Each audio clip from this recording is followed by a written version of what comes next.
You're listening to Rolling Recklessly, the podcast where dice hit the floor, paint gets spilled, and no game ever goes exactly as planned. I'm Grizzly, and here we dive headfirst into Warhammer, tabletop gaming, and the beautiful mess that is the hobby life. From epic crits to absolute disasters, we'll cover it all. So grab your minis, roll with me, and let's get reckless.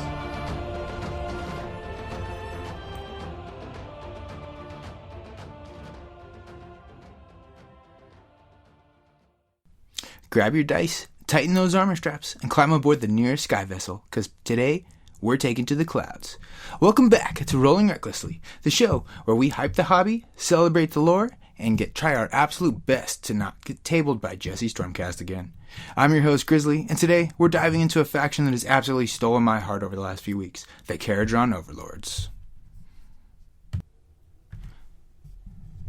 Now listen, I've played a lot of armies in Age of Sigmar. I've marched through the forest with Sylvaneth, soared through it with the Seraphon. I've dipped my toes, or roots, into Nurgle lately. But nothing, and I mean nothing, has quite clicked with me, quite like these skyfaring technomancers from the clouds. These guys don't pray, they don't worship, they don't believe in fates, prophecies, gods, or even cosmic nonsense. They believe in science, aether gold, capitalism, and very, very large guns. And recently, I've been flying them nonstop. I've gotten in 2 games now with Jesse where I ran my Chaos Spearhead, and man, the angles, the movement tricks, the freedom on the table, it feels like playing chess with jetpacks. Plus, I finally magnetized my frigate using the Magnet Bearing kit, and it looks clean. Being able to swap out the loadouts and transport it safely, it's legitimately become one of my favorite models I've ever worked on. But today isn't just about gameplay. This is a faction focus, which means we're exploring the Kharadron Overlords from every angle. Their sky-high lore, their proud profit-hungry culture, what makes Barak-Nar the brainiest of the skyports, and the hobby joy of building these flying machines. And of course, how they play on the table, especially in Spearhead. So strap in, secure your void suits, and pray to whoever you pray to, the Kharadron won't be joining you. But I won't judge. So let's lift off into the clouds and break down the high-flying, lightning-charged empire of Barak-Nar. When we talk about the Kharadron Overlords, we're talking about one of the most unique and resilient cultures in the entire Age of Sigmar. Before their sky vessels ruled the clouds, and before the aether entrance hummed with arcane power, the KO were simply Dwarden of the land, stubborn, proud, and deeply rooted in the mountain holds. But the Age of Chaos changed everything. Chamon's once stable metallic landscape twisted into nightmarish alloys. Demons poured into mines, forges were shattered, and the earth itself betrayed its keepers. For the first time in their history, the Dwarden found themselves forced to choose between the tradition or survival. And so they did the unthinkable. They fled upwards. In the storm-racked skyfields, they found something miraculous. Pockets of raw aether gold. An unstable but unimaginable potent substance. This volatile material became their salvation. Using it, the Dwarden built their first sky rigs, floating platforms, and emergency sky vessels. These desperate survival measures evolved into fully realized floating metropolises. The Skyports. This was the birth of the Kharadron Overlords, a people who rebuilt themselves not through parade or prophecies, but through innovation, engineering, and unbreakable will. The Kharadron culture reflects this transformation. While the rest of the realms place faith in gods, omens, and mysticism, the Khel believe in reason, logic, and profit. Their worldview revolves around several foundational pillars, starting with the supremacy of science over superstition. They don't deny that gods or magic exist, they just refuse to trust anything that can't be measured, refined, weaponized, or calculated.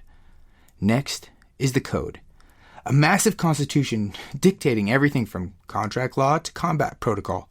Breaking the Code is one of the most serious crimes in Chaos society, and following it to the letter is a point of pride. Profit is considered a measure of personal honor, and mercenary culture runs deep in the KO. Fleets commit to contracts, not crusades. Life in the Skyport is shaped by each interpretation of the Code. The major Skyports have distinct identities. Barak-Nar, the Skyport we're focusing on today, is the Empire of Science, the wealthiest, smartest, and most technologically advanced. Its fleets are filled with arcane engineers, Naval Academy elites, and aether chemists, who mix scientific precision with arcane experimentation. Barak-Nar is the hammer of the skies, known for aggressive, honor-driven warfare. The army that says, "What if dwarves charged from the sky?" Barak-Nar keeps the old Dwarden spirit alive with grudges, oath, and rigid honor. Barak-Nar is a trade hub of the skies, ruled by merchant dynasties and dangerous levels of legalese. And Barak-Nar, they're the knives in the dark. Pirates, raiders, and saboteurs with creative interpretations of the code. The Kharadron played a pivotal role in several major events across the mortal realms. During the Realm Gate Wars, they initially stayed out of the conflict, because Sigmar offered no contract. Eventually, several skyports joined in the fight. Barak-Nar, with an aggressive sky assaults, Barak-Nar with strategic transport and arcane support, and Barak-Nar out of ancient oaths. Their aethermatic sieges helped Stormcast reclaim the key footholds. During the Soul Wars, Nagash's Necroquake destabilized Aethergold, causing skyvessels to stall mid-flight and tools to malfunction. But Barak-Nar adapted, inventing new containment measures that made them one of the most capable factions for navigating post-Necroquake skies. In the era of the Beast, Gur's violent storms made out of flying dangerous.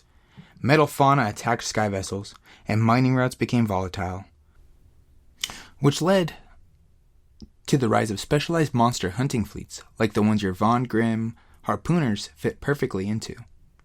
One of the Chaos' greatest long-term enemies, Tzeentch, the Changer of Ways. This feud, as philosophical as physical, Tzeentch thrives on instability, chaos, and unpredictable magic, while the KO embody order, science, and precision. Tzeentch sorcerers have tried corrupting Aethergold veins, sabotaging skylanes, and mutating minefields, all direct assaults on Chaos survival and economy. In turn, Barak-Nar pioneers anti-magic, aetheric shields, and weapons engineered specifically to neutralize sorceress interference. Major conflicts including the etheric schism of Shamon, where Barak-Nar's fleets broke into Tzeentchian corruption ritual, and the defense of the Cloudbreak Arc, where Skywardens and Grunstock mercenaries beat back demon assaults amid chaotic aether storms. The Kharadron story is also defined by its characters, larger-than-life personalities who shaped to the skyports their reputation across the realms. Foremost among them is Drekki Flynt, the swaggering aethermatic adventurer who embodies the ambition and bravado of Barak-Nar. He's a rogue, a shot caller, and a walking advertisement for why you should never underestimate a KO captain with something to prove. Admirals like Broxon Barrickson, a ruthless Barak-Nar war leader, and chemist Mort Zern, an Aethergold theorist whose discoveries saved multiple fleets, show the discipline and brilliance at the heart of Chaos society. Grunstock admirals, sky masters, guild leaders, and engineering prodigies form the backbone of KO political power. And the reason the skyports have maintained their dominance even throughout the Realm Gate Wars, the Necroquake, and the Era of the Beast? And that brings us back to Barak-Nar, the lightning-forged empire of science. Barak-Nar stands as the greatest engineer of technological advancement, the wealthiest skyport in the clouds, and the undisputed academic powerhouse in all aethermatic study. When you field Barak-Nar on the table, you're not just fielding sky pirates or mercenaries, you're fielding the pinnacle of Dwarden ingenuity, powered by Aethergold, discipline, and the relentless pursuit of knowledge. It's the skyport where lightning, logic, and profit converge. Alright, time to talk hobby. The Kharadron Overlords have officially taken command of my workbench. Between new kits, magnetized projects, and growing pile of Dwarden tech I'm assembling, the Sky Fleet is starting to feel real and in the best way. First up, let's talk the frigate. I didn't magnetize the weapons or the loadout, but they all do actuate, and the only thing I did magnetize, though, was the flight stand. Because I didn't get a stock one. And honestly, thank Grungy for that, because these stock KO stands are awful. They wobble, they snap, and they somehow break just by looking at them too hard. And don't even get me started on the tiny little flight pegs for the heroes. I've even assembled a KO character on those brittle rods, and you know the pain. So yes, magnetize the stand was the right call, especially for transport. Clean, sturdy, and way less anxiety-inducing whenever I pick up the model. The frigate looks great, the stand's solid, the magnets are strong, and it feels way more reliable than anything out of the box. And even though I don't own one yet, I want to shout out to the Ironclad, the big boat. This is one of the coolest centerpiece models in Age of Sigmar, period. It's got the massive flagship energy, it dominates the table, and the detail is just incredible. Every time I see one painted up, it makes me want to grab one immediately. One day, that monster is going to be joining the Barak-Nar fleet. And I've also been working through my Grunstock Trailblazer Spearhead, and these kits are such a joy. KO inventory never feels boring to build, they're chunky, detailed, full of personality, and every model looks like it was engineered by someone who should probably be on several watch lists. Then, we've got the Von Grimm Harpooners, which I picked up in pairs so I can build both variants loadouts. They've got the perfect Skywardens Monster Hunter vibe, reinforced armor, grappling rigs, harpoons, the whole we hunt things bigger than our entire ship energy. They fit the era of the beast aesthetic perfectly.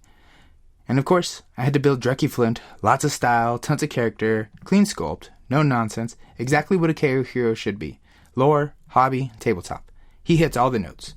But speaking of KO heroes, with style, we have to talk about Brokk Grungsson. Brokk is one of the coolest characters the Games Workshop has ever made. He's basically a Dwarven admiral with an experimental jet rig, dual aether-matic weapons, and a beard that says, "I've survived explosions that I caused myself." Also, mustache guns. The man is dual-wielding facial hair firearms. 10 out of 10 sculpt, 0 notes. The model oozes authority and badassery, rich armor plating, ornate engine works, and the signature KO mix of over-engineering and swagger. Even if you don't field him competitively, he's kind of model that you want to display on the shelf because he just looks that good.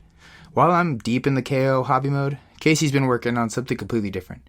She picked up a Great Unclean One and a Beast at Nurgle, which means our hobby table currently looks like a crossover episode between high-tech Dwarven engineers and Lovecraftian slime monsters, only in Age of Sigmar. And finally, I've already been planning to pick up more Skywardens. These guys have been completely won me over. They're some of the coolest sculpts in the KO range. Jetpacks, goggles, bombs, spikes, and on top of that, they play exactly how I like. Fast, flexible, and tricky. With the ability to hit hard when positioned well, they feel like the distilled KO experience, and I want a lot more of them. All in all, the Barak-Nar fleet is shaping up beautifully. Between the frigate, the Trailblazers, the Harpooners, Drekki, Brokk, and my future Skywardens, this army is quickly becoming one of my favorite hobby projects in years. The Kharadron Overlords are one of the most uniquely technical factions in all of Age of Sigmar. They stand apart from the rest of the armies in order in a very obvious way. They have no magic. None. 0 spellcasting, 0 endless spells, 0 arcane phase presence. Where other factions rely on wizards, invocations, ritual buffs, or magical dominance, the KO rely purely on engineering, positioning, and a storm of finely tuned aether-matic firepower. Every advantage that they gain comes from their tools, their tech, and their mobility, and above all, their ability to control the battlefield's angles like no one else. This lack of magic is not a weakness, though. It's a design choice. The KO compensate with some of the best range output in the game, some of the most flexible movement options, and a deep toolbox of aether-tech that functions like non-magical magic. They don't cast spells, they calculate outcomes. They don't pray for divine intervention, they trust the math, and that's the core of the gameplay. Precision over prophecy. Their true identity on the battlefield begins with the skyvessels, the ships, the frigate, ironclad, and gun hauler. And what makes the army function? Everything in KO revolves around how these vessels move, what they carry, and how they position, and how they allow the army to deploy pressure. In full match play, sky vessels have a set of very specific rules for embarking and disembarking. Units can embark onto a sky vessel during the movement phase, and while they've embarked, they count as being within the sky vessel for the purpose of things like movement and command ranges. Each sky vessel has a transport characteristic and can carry as many models as that transport number allows. This creates a uniquely strong and sometimes uniquely punishing movement dynamic. KO players must always think about where the ship will end its movement because that's effectively where the embark units are. Sky vessels also project a powerful defensive bubble. Both the frigate and the ironclad give friendly units within 6 inches -1 to hit by attacks. This is huge for KO survivability, especially because the army often relies on infantry screens like Arcanaut Company to hold the ground while the ships reposition. The ships can also bring one of the most important offensive mechanics. The frigate has the ability to give strike first to one embarked unit if it completes a charge. This means that the ship can slam into an enemy line, and its passengers can get to swing before the enemy can react. It's a powerful tempo tool, and is one of the main reasons the frigates are so important in Barak-Nar's list. Even better, the frigate can charge while its embarked unit is effectively inside, letting you deliver hammer into infantry exactly where they need to be. KO sky vessels also bring lateral deployment in the form of fly high. a movement option that allows the ship to effectively teleport with restrictions. It's not a true teleport, but it allows KO to jump across the board, redeploy pressure, and escape dangerous combats, or reposition for a better shooting angles. The flexibility that this gives you is enormous, and it's a big part of why KO are considered a high-skill ceiling army. Poor positioning is punished immediately, but good positioning is rewarded massively. And all of this creates a uniquely surgical style of play. The KO player tries to stay at the maximum effective range, force the enemy into bad positions, isolate key pieces, and chip down priority targets. They struggle to extend the melee fights and can crumble quickly if locked down by powerful combat units. But if they can play their game, constant motion, constant pressure, and constant disruption, they can dismantle army pieces by piece. Within the frameworks of mobility and precision, certain KO units stand out as a signature tool. One of your personal favorites, and one of the most thematic units in the army, is the Skywardens. And these Dwarven daredevils bring fast movement, explosive mines, and sky pikes to the table. They thrive on hit-and-run tactics, darting in to soften the target, drop bombs, and then finish off weak units, then zipping away before retaliation can hit. They're everything you love in a unit. Tricky movement, explosive damage, and the ability to reposition at will. Skywardens reward good play, punish opponents who leave gaps in their screens, and they also just incredibly cool models. Goggles, jetpacks, spikes, bombs, and everything just KO is known for. The frigate fills a similar core identity role, but as a sky vessel rather than an infantry. It provides shooting, transport, protection, and charge delivery all in one model. It's not the ironclad, but it doesn't need to be. The frigate sits in a perfect sweet spot on the cost, flexibility, and output. In your Barak-Nar themed force, it's a backbone of your mobility and the enabler of many of your tricks. Arcanaut Company also deserve a mention. As your battle line, they serve bodies, screens, and mission pieces.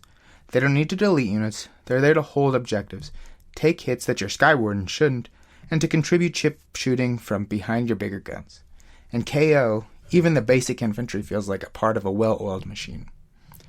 Then we have the hero lineup, which is as flavorful as it is functional. Drekki Flynt brings style, personality, and surprising utility. He fits beautifully into Barak-Nar, offering rerolls, solid shooting, and good mobility. He also offers fantastic narrative piece to anchor your army thematically. After that, we have Brokk Grungsson, on the other hand, is an absolute unit. He is armed to the teeth, capable in shooting and in combat, and carries a ton of command utility. On top of that, he has mustache guns. The man literally has guns built into his facial hair. It's impossible not to love him. His presence on the battlefield has that heroic admiral with the prototype tech, energy, and the model alone is worth adding to your collection. The Navigator serves as the KO's closest thing to a wizard. He doesn't cast spells, but his etheric tools let him slow the enemy monsters, disrupt D-Strike's plans, and control movement in ways that the enemy might not expect. He's incredibly valuable into fast factions, alpha-heavy armies, and monster mash lists. KO artifacts help fill in some of the faction's weaknesses. The Voidstone Orb is one of the most important. It gives you a once-per-battle auto-unbind, letting you stop a critical spell at the perfect moment. And since KO don't have any magic, this is often your only chance to shut down a teleport, a buff, or a heavy damage spell. It's your safety net. The Celestium Burst Grenade is the other must-mention artifact. It shuts off ward saves for a turn, but after the recent errata, it's now a once-per-battle rather than once-per-turn. Good change. It was silly before. Now it's an extremely powerful strategic tool that lets KO delete high ward with units like Vampires, Stormcast, OBR, and Nurgle heroes when it matters the most. Battle formations in AOS 4.0 are generally optional for KO, but they can help shape your army identity. Some formations favor mobility, others shooting, and some others with hero auras. KO benefits most from its formations that tighten their positioning or improve their tempo. They're not mandatory, but in highly tuned lists, they matter. Before transitioning into your Spearhead games, it's important to note that KO plays very differently in Spearhead. Like all units, like all armies, sky vessels work very differently, transports are simplified, and fly high is restricted or removed depending on the mission. And some KO's biggest strengths are toned down. They become a more fair shooting faction, but because Spearhead is so positionally tight, KO rewards good decision making even more than usual. And with that, one of my favorite things about this hobby and doing this podcast is seeing how our local community grows week after week. Models come and go, armies rise and fall, but the people, the games, and the stories that we make at the table are what we keep and keeps everything rolling. And over the last couple of weeks, we've had a flood of new faces, new armies, and honestly, some of the most fun I've had in Spearhead nights that we've had in a while. Now let's rewind to meeting Jackson and Chip last week at Gamers Guild. Both I met through Discord and came out ready to throw dice. Jackson brought his Chaos Dwarfs, and the paint job on those models was insane. Green fire, silver armor, a gritty industrial finish that made the whole army look like it marched straight out of a magma forge. For someone's first Spearhead game, he looked like he'd been hobbying for years. He squared off against Jesse's brand new OBR Spearhead, and the game came down to 19-17, an incredibly tight score considering it was Jackson's very first Spearhead match. His positioning was clean, his decisions were solid, and he kept the pace with Jesse all the way. To the end, and you could see immediately that he was going to be a force once he gets more games under his belt.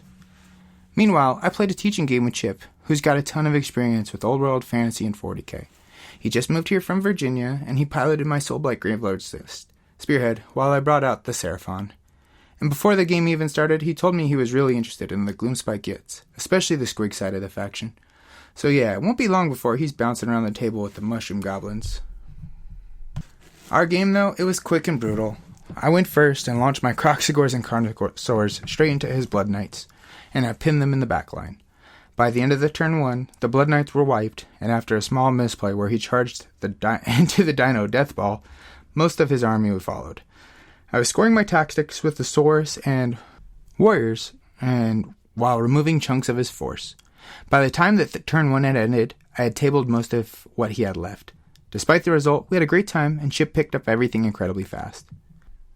Fast forward to this weekend, Thanksgiving weekend, and basically the Black Friday of Warhammer, J&J ran a crazy sale. Some of the craziest deals on Warhammer I've ever seen. 20 to 60% off across the board. Boxes were flying off the shelf, and the whole group went hard. I personally grabbed the Soulblight Gravelords Battle Force, the Trugg and Trogoth Battle Force, and the Soulblight Terrain Kit, and it felt like Christmas came early. That same weekend, I ended up teaching another new player, Devin, a really young, super friendly, and big into D&D and Magic, and then Warhammer was next on his list. He took advantage of J&J's sale as well. He picked up the OBR Spearhead, the Mortison Elite, and has most of it assembled by now.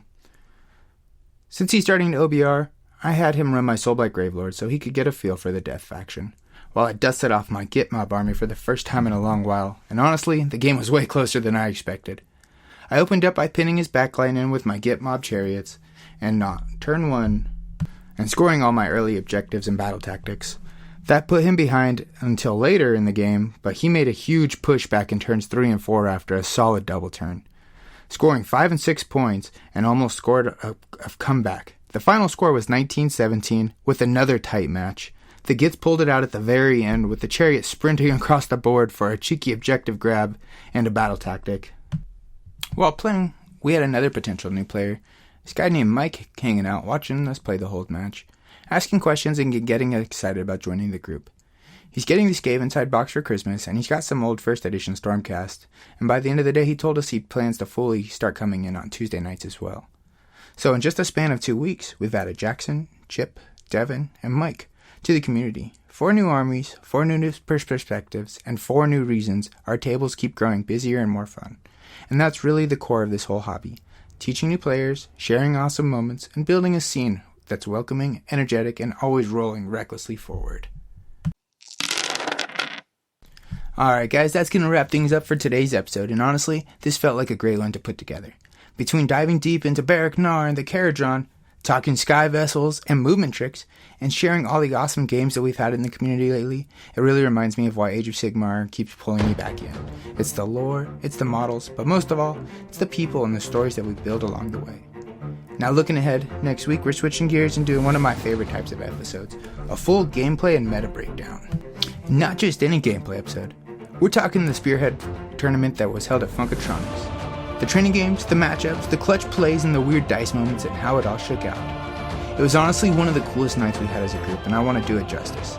The plan is to have both Jesse and Zach onto the podcast and talk through their games, their list, what worked, what didn't, and how they're feeling about Spearhead heading into the next season.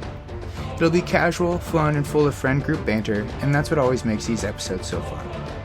We'll also talk about some of the hobby talk, what we've built after the big Thanksgiving sales, what everyone's working on next, and how Zach's slaves, Jesse Stormcast and OBR, and Casey's Nurgle projects are coming along.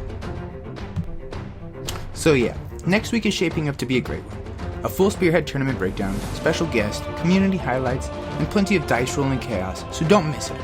And then if you enjoyed this episode, make sure you're following us on Instagram at rolling_recklessly_podcast. Subscribe to my YouTube at Rolling Recklessly, and jump into the Discord to come hang out, join games, or become part of the growing community. And as always, may your crits be high, your paint never dry, and your rolls ever reckless.